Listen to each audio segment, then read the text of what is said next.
Hello everyone, আসসালামু আলাইকুম। সবাইকে স্বাগতম জানাচ্ছি আমাদের ফেসবুক পেজ কমার্স ক্যাম্পাসে এবং আমাদের একই সাথে ইউটিউব যে চ্যানেল আছে, ইউটিউব চ্যানেল কমার্স ক্যাম্পাস 45-এ। আশা করছি সবাই ভীষণ ভালো আছো, আমিও ভালো আছি তোমাদের ভালোবাসা এবং দোয়াতে। তো আজকে আমাদের যে ক্লাসটি নিয়ে আলোচনা করার কথা ছিল সেটা হচ্ছে রেয়ামিলের পার্ট 5। ইতিমধ্যে আমরা পার্ট 4 আপলোড করে দিয়েছি। আজকে যে পার্ট 5-এ যে বিষয়টি নিয়ে আলোচনা করব সেটি হচ্ছে যে সকল ভুল রেয়ামিলে ধরা পড়ে না। মানে এমন কিছু ভুল আছে গাণিতিক শুদ্ধতা যাচাইয়ের জন্য আমরা যে রেয়ামিলটা তৈরি করি, এই যে রেয়ামিল তৈরি করার পরেও গাণিতিক শুদ্ধতা মিলকরণ হওয়ার পরে এমন কিছু ভুল আছে যেইগুলো রেয়ামিলে ধরা পড়ে না। এইগুলোকে রেয়ামিলের সীমাবদ্ধতা বলে। ঠিক আছে? তো গাণিতিক যে ভুলগুলো রেয়ামিলে ধরা পড়ে না, এইটা জানার আগে আমরা একটা গল্প জানবো। দেখো, যখন আমি স্কুল লাইফে প্রথম ব্যবসা শিক্ষায় ভর্তি হই, এই সময় প্রথম যে টার্ম পরীক্ষা হলো, এই পরীক্ষাটা আমার মার্কস খুবই কম আসে, খুবই কম। এখন আমাকে ক্লাস টিচার একদিন বললো যে আমাকে ওই স্কুলে রাখবে না, আমাকে স্কুল থেকে টিসি দিয়ে দেবে। আমি যথাযথভাবে টিচারের কাছে জানতে চাইলাম, স্যার আমাকে টিসি কেন দেবেন? টিচার আমাকে যেহেতু বলছে আমাকে টিসি দেওয়ার কথা, আমি টিচারকে কোয়েশ্চেন করলাম। তো উনি আমাকে বলল যে অনেকগুলো কারণে তোমাকে আমি টিসি দেওয়ার সিদ্ধান্ত নিয়েছি। কারণগুলো কি? প্রথমত বললো, দেখো অ্যাজ আ স্টুডেন্ট তোমার কোনো নীতির ঠিক নাই, তোমার নীতিই নাই। স্যার নীতি নাই বলতে? আমি তো স্কুলে যে ড্রেস আপ করা দরকার ড্রেস আপ করি, পরীক্ষা অংশগ্রহণ করার কথা পরীক্ষা অংশগ্রহণ করি, বলে এইটা না। তুমি কমার্সের স্টুডেন্ট হয়ে তুমি যেটা করো সেটা হলো আর্টসের ক্লাসে যে বসে থাকো। মানে এক জায়গায় তুমি পড়তেছো কমার্সের, তুমি কমার্সের ক্লাস করবা, তা না করে তুমি কি করো, অন্য আরেকটা ডিপার্টমেন্টে চলে যাও, মানে আর্টসের ডিপার্টমেন্টে চলে যাও, ওদের সাথে ক্লাস করো। কেন? এটা কি তোমার নীতি? আবার আর্টসের কোনো বন্ধুকে মাঝে মাঝে ধরে নিয়ে এসে তুমি কমার্সে নিয়ে এসে ক্লাস করাও। এইটা কেন? এই যে নীতির তোমার যে একটা সেকশন আছে, তোমার যে একটা ডিপার্টমেন্ট আছে, এইখানে না থেকে তুমি অন্য জায়গায় থাকো। এই যে তোমার নীতির ঠিক নাই, এই নীতির ঠিক না থাকার কারণে আমরা সিদ্ধান্ত নিয়েছি তোমাকে এই স্কুলে রাখবো না, তোমাকে টিসি দিয়ে দেবো। তো আমি স্যারকে যথাযথভাবে কনভিন্স করলাম, স্যারকে সরি বললাম যে স্যার এই ভুলগুলো হবে না। তো স্যার বললো, দেখো তুমি শুধু একটা ভুল তো আর করো না, তুমি এছাড়াও আরও অনেকগুলো ভুল করো যেইগুলোর কারণে আমরা তোমাকে টিসি দিতে বাধ্য হচ্ছি, কারণ আমরা তোমাকে নিয়ে ভরসা পাই না। আরও কি ভুল? বলো, দেখো তুমি যেটা করো, তুমি তো পাসই করতে পারবো না। পাস করতে পারবো না কেন? তুমি যে অ্যাকাউন্টিং অঙ্কগুলো করো, অ্যাকাউন্টিং প্রত্যেকটা টাকা করে ভুল, মানে লেখো ভুল। 5,000-এর জায়গায় তুমি লিখে দাও 500 টাকা, 50,000-এর জায়গায় লিখে দাও 5 লক্ষ টাকা। এই যে ভুল, এই লেখার যে ট্রাম যে তুমি ভুল করো, এই ভুলগুলো করার কারণে আমরা ভেবেছি তোমার পাস করা সম্ভব না, যার কারণে আমরা সিদ্ধান্ত নিয়েছি তোমাকে টিসি দেওয়ার। তো আমি স্যারকে বললাম, স্যার এই একটা কারণে তোমাকে টিসি দিতে পারেন না অন্তত। তো স্যার বললো, দেখো তোমার আরেক কিছু ভুল আছে, যেই ভুলগুলো আমরা বিবেচনায় এনেছি এবং তোমাকে টিসি দেওয়ার সিদ্ধান্ত, সেটা হলো একটা যে দাখিলা দিবা, এই তুমি দাখিলাও ভুল দাও, মানুষের নামের নাম ভুল করে দাও, তারপর ডেবিটের জায়গায় ক্রেডিট লিখে দাও, ক্রেডিটের জায়গায় ডেবিট লিখে দাও। এই যে ভুলগুলো, এই ভুলগুলো করলে তো অ্যাটলিস্ট পরীক্ষায় পাস করা সম্ভব না। তোমাকে শুধরাবো কী করে? আচ্ছা লিখবো না, আমি ঠিকঠাক লিখবো, আমি দাখিলা ভুল দিই কিন্তু একবারে তার লেনদেনটা স্যার বাদ দিয়ে দিচ্ছি না। আপনি অন্ততপক্ষে লেনদেন যদি বাদ দিই না, এই দৃষ্টিকোণ থেকে আমাকে অন্তত কনভিন্স করেন, আমাকে একটু রাখেন। তো স্যার বলে, বাদ দিই না মানে? এমন অনেক এন্ট্রি পাই আমরা টিচারাই কনফিউজড হয়ে যাই। এমন অনেক এন্ট্রি আছে যেগুলো তুমি লেখোই না, না লিখলে তোমার রেয়ামিল মিলে যায়, তোমার অঙ্ক মিলে যায়, যোগফল মিলে যায়, দুই পাশের পুরো লেনদেনটা তুমি লেখোই না, জাবেদাভুক্ত করো না, লিপিবদ্ধই করো না, লেখোই না, এই টাইপের ভুল করো। আমার ঠিক আছে স্যার, আমি মনোযোগ দিয়ে দেখবো এন্ট্রিগুলো এবং লিখবো। আমি টিচারকে এই বিভিন্নভাবে কথাবার্তা বলে কনভিন্স করে স্যার লাস্ট পর্যন্ত যেটা বললো সেটা হচ্ছে, আমাকে বললো, তবে আচ্ছা তুমি ঠিক আছে লিখো, কিন্তু একটা কাজ করা যাবে না, সেটা কিন্তু তুমি যেই কাজটা করো, একজনের ভুল হয়েছে তুমি ওটা কেটে দিয়ে তুমি আরেকটা লেখো, তুমি তা করবো না। তুমি করবা কি, একটা লেনদেন ভুল হয়েছে, ওর জায়গায় নিচে আরেকটা লেনদেন লিখে দিয়ে তুমি জাবেদা মিলাই দিয়ে চলে আসো। আমরা তো টিচারাই কনফিউজ হয়ে যায় যে এ করছেটা কি, এ তো দুই সাইড মিলে গেছে। এই যে ভুল, এই ভুলটাও করা যাবে না। এই যে পূরণ করে দেওয়ার যে ভুল, পরিপূরক যে ভুল, এই ভুলটাও করব না। আমি স্যারকে বিভিন্নভাবে বোঝায় কনভিন্স করে সবগুলো ভুলের জন্য সরি বলে, এরপরে আবার ওই স্কুলে পড়ার সুযোগ পেয়েছিল। তো আমি জীবনে যে ভুলগুলো করেছিলাম তোমরা যাতে এই ভুলগুলো না করো তার জন্যই আমাদের আজকের এই ক্লাস, যে সকল ভুল রেওয়া মিলে ধরা পড়ে না, যে সকল ভুল রেওয়া মিলে ধরা পড়ে না। আমাদের আজকের আলোচনার বিষয় হচ্ছে যে সকল ভুল রেওয়া মিলে ধরা পড়ে না। এখন দেখো, যে সমস্ত ভুল রেওয়া মিলে নর্মালি ধরা পড়ে না এই সমস্ত ভুলকে মূলত দুই ভাগে ভাগ করা যায়। একটা হচ্ছে নীতিগত ভুল আর একটা হচ্ছে করণিক ভুল। কি কি বললাম?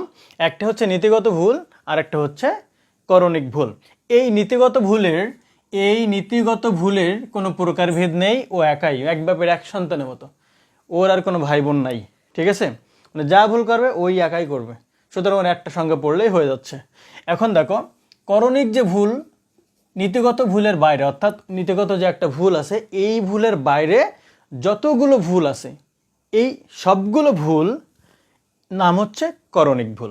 তাহলে নীতিগত ভুলের বাইরে যে আর একটা ভুল আছে এর নাম কি? করণিক ভুল। এই করণিক ভুলকে আবার চারটি ভাগে ভাগ করা হয়েছে। কয়টি ভাগে ভাগ করা যায়? চারটি ভাগে ভাগ করা যায়। লেখার ভুল, বেদাখেলার ভুল, বাদ পড়ার ভুল এবং পরিপূরক ভুল, যে চারটা আমরা ইতিমধ্যে গল্পের আকারে উপস্থাপন করেছি। দেখো, আমরা এখনো এইগুলোকে ভেঙে তোমাদেরকে দেখাবো নিঃসন্দেহে। দেখো, নীতিগত ভুলের মেন থিম যেটা, সেটা হচ্ছে ওই যে এক ক্লাস থেকে অন্য ক্লাসে চলে যাওয়া, অর্থাৎ মূলধন জাতীয় কোনো হিসাবকে মুনাফা জাতীয় লিখে ফেলা, আবার ঠিক মুনাফা জাতীয় কোনো হিসাবকে মূলধন জাতীয় লিখে ফেলা। একটু সহজ করে যদি ভেঙে বলি তাহলে হচ্ছে আয়কে দায় হিসেবে দেখানো, অথবা দায়কে আয় হিসেবে দেখানো, অথবা খরচকে সম্পদ, আবার কখনো ওই সম্পদকে খরচ হিসেবে লিখে যদি ফেলে, এই জিনিসগুলোই হচ্ছে নীতিগত ভুল। আরও সহজে দেখো, যারা আর্থিক বিবরণী করেছো নিঃসন্দেহে আয় বিবরণী আর উদ্বৃত্তপত্র, যদি আর্থিক অবস্থার বিবরণী, এটা নিঃসন্দেহে করছো। আয় বিবরণীর কোনো জিনিস যদি আর্থিক বিবরণীর হিসেবে লিখে ফেলে, অথবা আর্থিক অবস্থার বিবরণীর মানে উদ্বৃত্তপত্রের কোনো জিনিস যদি আয় বিবরণীর নামে লিখে ফেলে, এই জিনিসটাই হচ্ছে এই নীতিগত ভুল। দেখো, আমরা একটা এক্সাম্পলের সাহায্যে দেখি। যন্ত্রপাতি, এটা নিঃসন্দেহে সম্পত্তি, এটা নিঃসন্দেহে স্থায়ী একটি সম্পত্তি বা সম্পদ। এই সম্পত্তিকে, এই যন্ত্রপাতি সংস্থাপন ব্যয়, আমরা জানি একটা যন্ত্রপাতি যেদিন ক্রয় করা হয় ওই দিনে তার যে খরচ, পরিবহন খরচ, সংস্থাপন খরচ, তার আমদানি খরচ, ওই দিনে তার যে খরচগুলো হয় এই সবগুলো খরচকে খরচ হিসেবে না লিখে তোমাকে ওই স্থায়ী সম্পত্তির নামে লিখতে হয়। সুতরাং এখানে যাবে হতো যন্ত্রপাতি হিসাব ডেবিট। এখন তুমি যন্ত্রপাতি না লিখে তুমি কি লিখেছ? মজুরি লিখেছো। কি লিখেছ? মজুরি লিখেছো।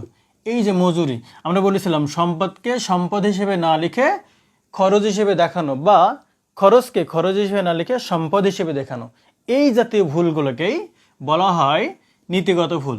যদি এই দৃষ্টিকোণ থেকে আরও চিন্তা করে দেখো, সম্পদ একটা মূলধন জাতীয় জিনিস ছিল, যন্ত্রপাতি, আর সেটাকে এই খরচ তুমি মুনাফা জাতীয় লিখে ফেলেছো। সুতরাং মূলধন জাতীয় কোনো হিসাবকে যদি মুনাফা জাতীয় লেখে, এইটাকে বলা হবে কি? এই নীতিগত ভুল। ওকে, আমরা আরো একটা এক্সাম্পল দেখি। আসবাবপত্র ক্রয়, এটা সম্পত্তি। এইটাকে আমরা ক্রয় হিসেবে লিখছি। এটা ক্রয় হিসেবে কি? এটা মালিকানা সত্ত্ব, এটা খরচ, এটা কি? খরচ। সম্পদকে যেহেতু তুমি সম্পদ না লিখে খরচ হিসেবে লিখছো, এইটাকে বলা হবে নীতিগত ভুল। এটা যদি তুমি সম্পদ হিসেবে ডেবিট হওয়ার কথা, সম্পদ না লিখে সম্পদ ক্রেডিট করে ফেলতে, তাও ভিন্ন কথা ছিল।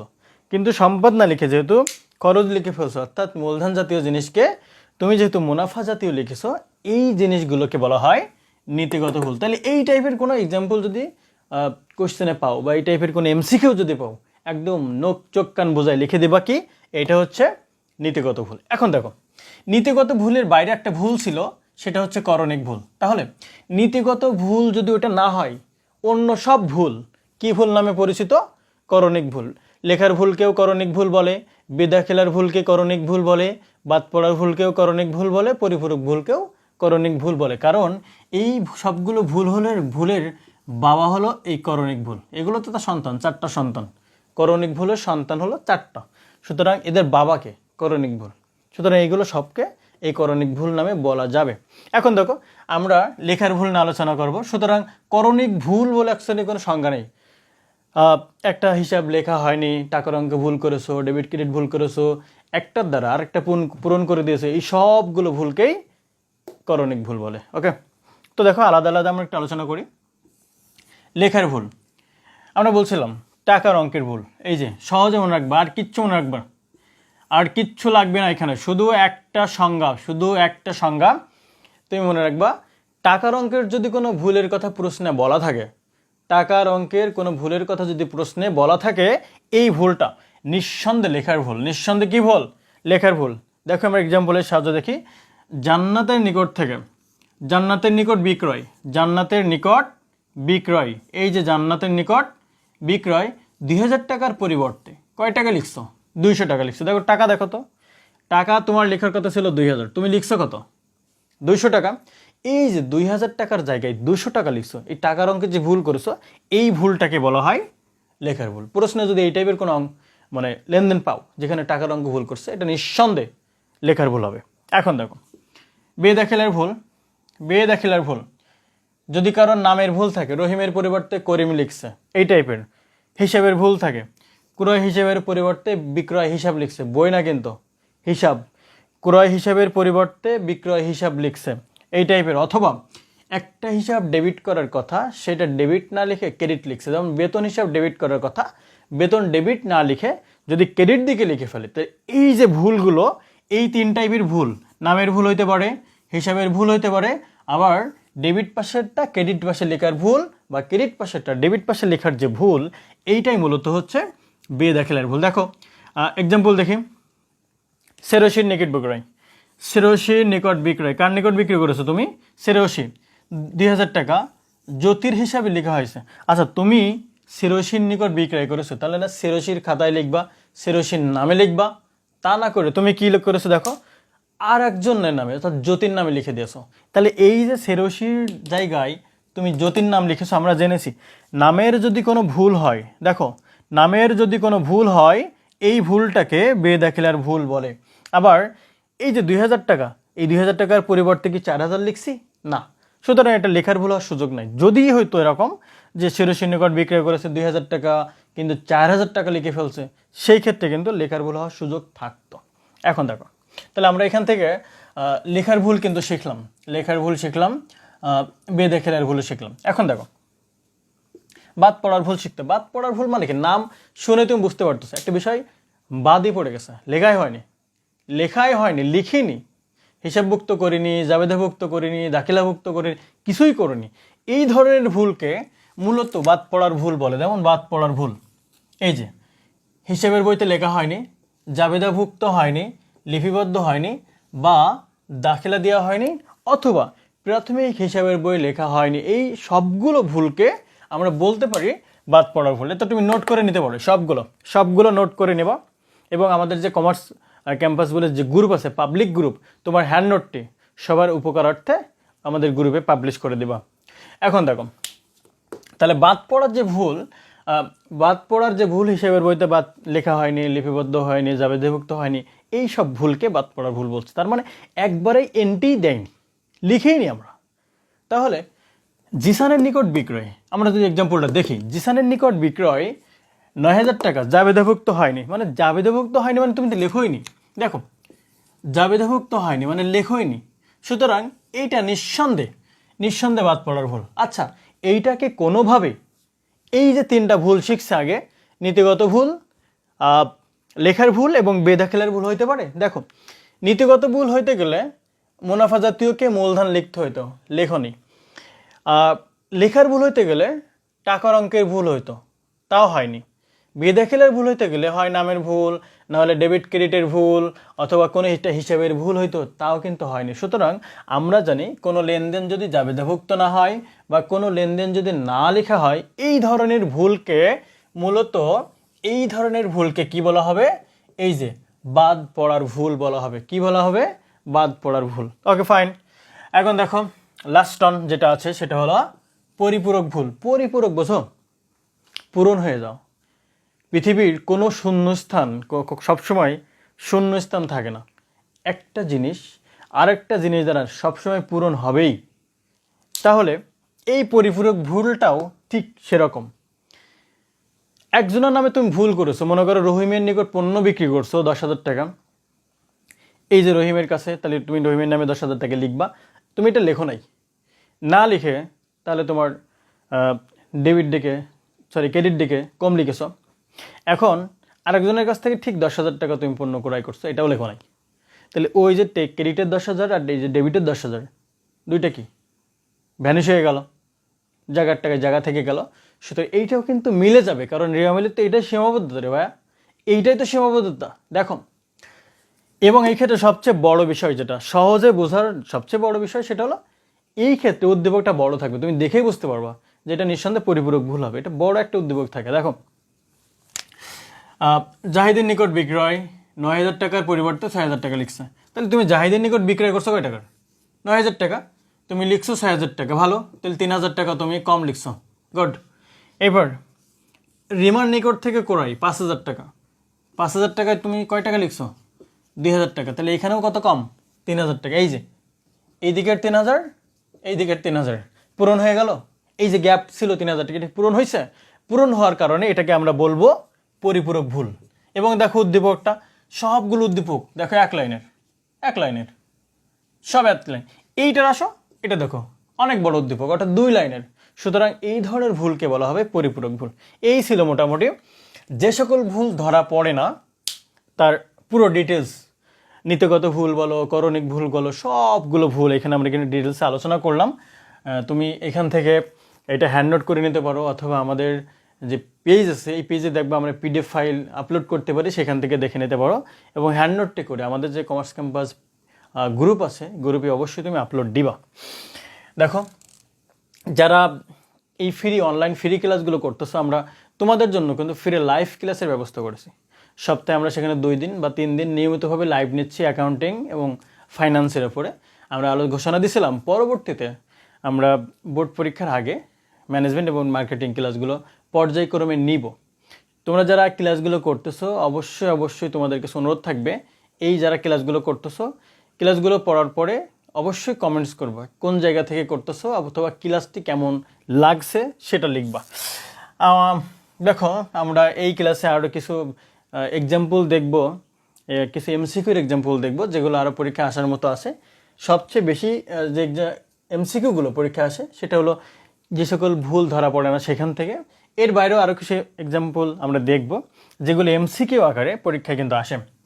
দেখো, আমরা প্রথমে একটা এক্সাম্পল এখানে দিয়েছি, দেখো রেড কালারে। ধরো তোমার বাড়ি এইখানটাতে, এই যে 0 কিলোমিটার, যেহেতু তোমার বাড়ি এইখানে, সুতরাং এখান থেকে দূরে যেহেতু না, তাই এটাকে আমরা লিখছি 0 কিলোমিটার। তো যারা যশোরে থাকো তারা নিঃসন্দেহে দোয়াটানা শহরটাকে চিনো। যশোর শহরের প্রাণকেন্দ্র বলা হয় দোয়াটানাকে। ধরে নাও তোমার বাসা থেকে দোয়াটানার দিকে যাইতে মোট দূরত্ব হচ্ছে 5 কিলোমিটার। আবার ঠিক উল্টো দিকে, তোমার বাসার ঠিক উল্টো রাস্তায় ধর্মতলা নামক একটা জায়গা আছে, সেই জায়গাটাও তুমি ধরে নাও এটাও 5 কিলোমিটার। এখন দেখো, যদি তুমি বাসা থেকে বের হও, এই যে বাসা থেকে তুমি বের হইছো, হাঁটতে হাঁটতে যাইতেছো, যাইতে এরকম জায়গায় 3 কিলো মতো আসছো। 3 কিলো পথ আসার পরে তুমি থেমে গেছো, তোমার গন্তব্য ছিল দোয়াটানা। তাহলে এখনও ঘাটতি কতটুকু? 2 কিলো। কয়টুকু? 2 কিলো। ওকে, আবার দেখো, তুমি যদি এইটা না করে, সুতরাং যদি কোনো প্রশ্নে আনসার চাই, এমন একটা ডেবিট দিকে লেখার বিষয় ছিল 5,000 টাকা, সেখানে 3,000 টাকা লিখছে। এই যে 5,000 টাকা ডেবিটে লেখার কথা ছিল, তুমি একটু ডেবিটের দিকে যাচ্ছিলে, এই যে মাঝখানে যে গ্যাপটুকু, এটা হবে অ্যান্সার 2,000 টাকা। এখানে দেখো, তোমার যেহেতু গন্তব্য ছিল দোয়াটানা, প্রশ্নে যদি এরকম দোয়াটানা গন্তব্য চাই আর সেটা 5 কিলোমিটার হয় আর তুমি 3 কিলোমিটার যেয়ে থাকো, তাহলে মাঝখানে 2 কিলোমিটার হবে অ্যান্সার। উল্টো পথে যদি আসো, তোমার টার্গেট ছিল দোয়াটানা 5 কিলো যাবা, কিন্তু তুমি এদিক দিয়ে উল্টো ধর্মতলায় 5 কিলো চলে আসছো, তাহলে এখন তোমাকে মোট পথ পাড়ি দেওয়া লাগবে কিন্তু 10 কিলো, অর্থাৎ উল্টো দিকে আসলে তার ডাবল পাড়ি দেওয়া লাগে। ওকে, দেখো, কম লেখা হলে যতটুকু কম তা অ্যান্সার হবে। যদি কম লেখা হয়, কোনো টাকার অঙ্কে কম লেখা হয় এবং সেটা তোমার প্রশ্নে বলে দেয় যে কম লেখা হয়েছে, এইরকম যদি হয়, তাহলে যতটুকু কম লেখা হবে সেইটুকু হবে অ্যান্সার। 500 টাকা কম লিখলে 500 অ্যান্সার, 1,000 টাকা কম লিখলে 1,000 টাকা অ্যান্সার। আর যদি বেশি লেখা হয়, যা বেশি লিখবে তার ডাবল, যা বেশি লিখবে তার ডাবল হবে অ্যান্সার। 500 টাকা যদি বেশি লিখে 1000 টাকা হবে উত্তর। যেখানে পাবা সেখানে অ্যান্সার মেরে দেবা সরাসরি। এবার দেখো ডেবিট ক্রেডিট দিকের যেটা বলছিলাম, ডেবিট অথবা ক্রেডিট দিকের যদি কম লেখো, যতটুকু কম লিখছো ততটুকু অ্যান্সার। ক্রেডিট দিকেও ঠিক তাই, কম লিখলে ততটুকুই অ্যান্সার। আবার ডেবিট দিকের জিনিস, ডেবিট দিকেই কম বা বেশি লেখা হলে ততটুকুই অ্যান্সার হবে। কিন্তু ডেবিট দিকের জিনিস যদি, জিনিস বলতে হিসাব, ডেবিট দিকের কোনো হিসাব যদি তুমি ক্রেডিট দিকে লিখে ফেলো উল্টো পাশে, এই যে ডেবিট বা ক্রেডিট দিকের কোনো হিসাব যদি বিপরীত পাশে লেখা হয়, অর্থাৎ ডেবিট দিকের হিসাব ক্রেডিটে, ক্রেডিট দিকের হিসাব ডেবিটে, এরকম যদি লেখা হয়, যেই টাকাটা লিখবা তার ডাবল টাকা হবে অ্যান্সার। আর প্রশ্নে যদি 2টো টাকা থাকে ওই 2টো যোগ করে দিলেই উত্তর হয়ে যাবে। ঠিক আছে, এই টাইপের এমসিকিউ নর্মালি এখান থেকে আসে। আর এবার আরও আসতে পারে যে কোনগুলো রিয়ামেলে যায় না, কোনগুলো যায়। এটা আমরা ফার্স্ট রিয়ামেলে যে পার্ট 1 দিছিলাম এই ক্লাসে আলোচনা করে দিয়েছি যে কোনগুলো আসে আর কোনগুলো আসে না। এই ছিল আমাদের আজকের রিয়ামেলের পার্ট 5-এর যে সকল ভুল ধরা পড়ে না তার গুরুত্বপূর্ণ আলোচনা। আশা করছি সবাই বুঝতে পেরেছো। অবশ্যই আমাদের পেজের সাথে থাকবা। সবাইকে ধন্যবাদ জানাচ্ছি।